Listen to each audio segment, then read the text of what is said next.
Yeah, it's Tales from the Jails with John G. Sutton. Thank you very much for watching this channel. Do please like and subscribe. You know, it really helps. Buying my book helps as well, you know. It's on Amazon. Anyway, I'm going to talk today about Bronson. Not just Charles Bronson, Salvador, you know, but about the film Bronson. Because it is the most lifelike representation of action in prison that I've seen in the movies. I mean, I know we talk about the Shawshank Redemption, and I was a prisoner on a chain gang. Have you ever seen that with Paul Mooney? It's a brilliant film. It dates back to the 1930s, I believe, but I've got a copy of that. I was a prisoner on a chain gang. Brilliant film. And but Bronson, for a modern day prison movie, yeah, that's the one. I mean, how they deal with him, handle him, drug him up, kick him around, and the madness that is there. That's how it is. And listen, anybody who's thinking of becoming a prison officer should really sit down and have a look at that film and decide, do I really want to have a go at this? Because if you don't, then don't get yourself a big hat and a set of keys, because that's what's waiting for you behind the walls. Believe me. Also, there's a new series coming on BBC television. It might be on, in fact, it's on iPlayer now. BBC iPlayer. It's called Time. The first short series is the second series.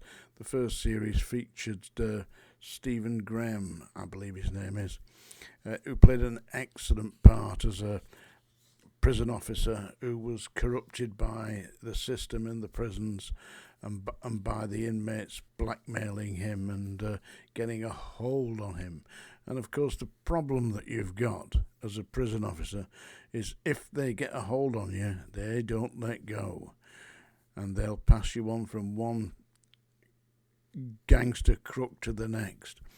That's what I say about prison officers who have been corrupted by inmates. You've got to be on your guard.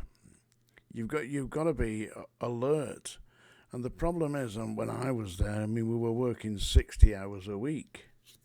And that was mainly due to the fact that the Prison Officers Association had done some kind of deal with management, because Prison Officers Association were management. Yeah, and they'd agreed that we do compulsory overtime.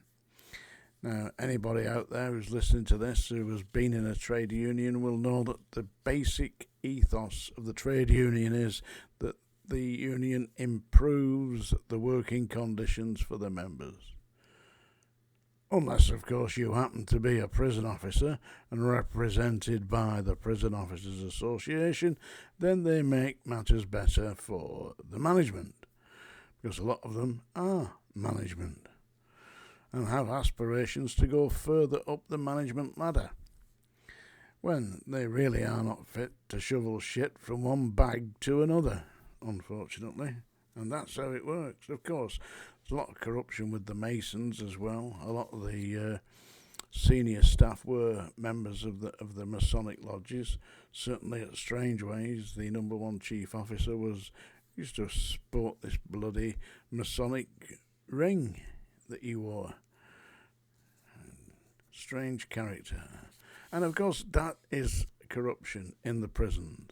Anyway, mainly talking today about television and films that depict life inside the prisons.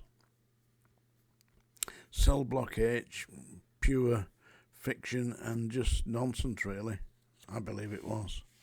But if you're going to watch a film about prisons, watch Bronson, because that's what you're going to be up against. Not all the time, but if you're going in there with a big hat and a set of keys, that's what's waiting for you. And that's why I do not advocate the use of the Beverly Sisters on the landings. It just ain't going to be good for you. Got a new podcast coming out this week. It's called Coffee Break Crime, which features me talking about various aspects of the criminal justice system in Great Britain. And I've got an editor and a producer for this, so it isn't just me switching the camera on with a mic like you see now. Certain additions to this that seem to me to make it much more interesting, but basically it's based on my knowledge and insights into the prison system. So anyway, do please watch that programme Time. It's on BBC television. Get it on BBC iPlayer. I'd highly recommend that you watch Series 1 first, with Stephen Graham as the prison officer who is corrupted and blackmailed into smuggling drugs and knives, etc., into prison. And subsequently he gets arrested, like so many have been arrested. It was, when I was in the prison service, it was extremely rare that a prison officer would be arrested for this. And in the prison system at the moment, there's one prison where 38 female members of staff have been arrested, and many of them imprisoned for having inappropriate relationships with inmates, and which ended up in them smuggling drugs into the prison. Watch that. BBC Time, okay? That's a song dinger. I can see there's panic in Rotherham now. Yeah. The goat herd, Larry the goat herd, has picked up Billy Goat Gruff and he's running for the hills. Watch it, Larry, it's gonna rain. And now we've got a special request for a lady that's been watching this channel since it started, really, as far as I know, quite a long way back. Been going about 18 months now, haven't we? Yeah. This is for Paula, who is resident in Glasgow in Scotland. Beautiful place, Glasgow. I was there. I'd put a show on at the Pavilion Theatre. It hit all the headlines in the national press. It was called Stripperoke. It was like karaoke, except the audience, instead of getting up to actually sing, got up and got the kit off. The manager, Ian Gordon, got lifted by the Bailey, and they were searching for me, but I'd done a runner. I was in Canoosti. I wasn't hanging around for that. Yeah, a strange world, isn't it? Yeah, so this is a special request for Paula, and thanks for all your comments, Paula. It does help. I need to know what people are thinking, so do make your comments down here. There's a thing to make comments, yeah. And Paula's requested this very thoughtful poem. Believe it or not, my father had a copy of this on his office wall. And my father was a detective inspector in he was a detective inspector, yeah. And just let me stop this. There we go. He was a detective inspector, and he was not exactly the most placid individual you've met. Because if you've ever watched the TV series Life on Mars, yeah, he was just like the inspector in that. Hit first, ask questions later. Seriously. And he was a disciplinarian, my dad, because people say, well, how come you survived all this? Well, I did survive it. But he didn't have a stick or anything like that to hit you with, no. My father, believe it or not, he very carefully crafted a homemade cat o' nine tails. Seriously. He got a big leather strap, the ones that you sharpen knives on, sharpen razors on, and sliced it so it was all tassels. And that's what he used to punish me with. For nothing, talking back to him, when he says time for bed. Yeah, I'll go to bed if you give me a kiss good night. Whoop, out come the cat o' nine tails. Anyway, my dear old dad, he was a very nice guy, really, a gentleman, and a somewhat Victorian idea of how to bring up children, though.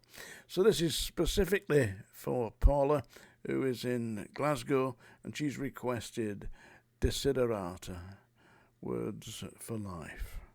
So I am now going to read you this. Go placidly amid the noise and haste, and remember what peace there may be in silence. As far as possible, without surrender, beyond good terms with all persons. Speak your truth quietly and clearly, and listen to others, even the dull and the ignorant. They too have their story. Avoid loud and aggressive persons. They are vexatious to the spirit. If you compare yourself with others, you may become vain and bitter, for always there will be greater and lesser persons than yourself. Enjoy your achievements as well as your plans. Keep interested in your own career, however humble. It is a real profession in the changing fortunes of time. Exercise caution in your business affairs, for the world is full of trickery. But let this not blind you to what virtue there is. Many persons strive for high ideals, and everywhere life is full of heroism. Be yourself, especially do not feign affection, neither be cynical about love, for in the face of all aridity and disenchantment, it is as perennial as the grass. Take kindly the counsel of the years, gracefully surrendering the things of youth. Nurture strength of spirit to shield you in sudden misfortune, but do not distress yourself with dark imaginings. Many fears are born of fatigue and loneliness. Beyond a wholesome discipline, be gentle with yourself. You are a child of the universe, no less than the trees and the stars. You have a right to be here, and whether or not it is clear to you, no doubt the universe is unfolding as it should. Therefore, be at peace with God, whatever you conceive him to be, and whatever your labour and aspirations in the noisy confusion of life, keep peace within your soul, with all its sham, drudgery and broken dreams. It is still a beautiful world. Be cheerful. Strive to be happy. That was written by Max Herman in 1927, and that was for Paula. That's Desiderata. Tales from the Jails with John G. Sutton.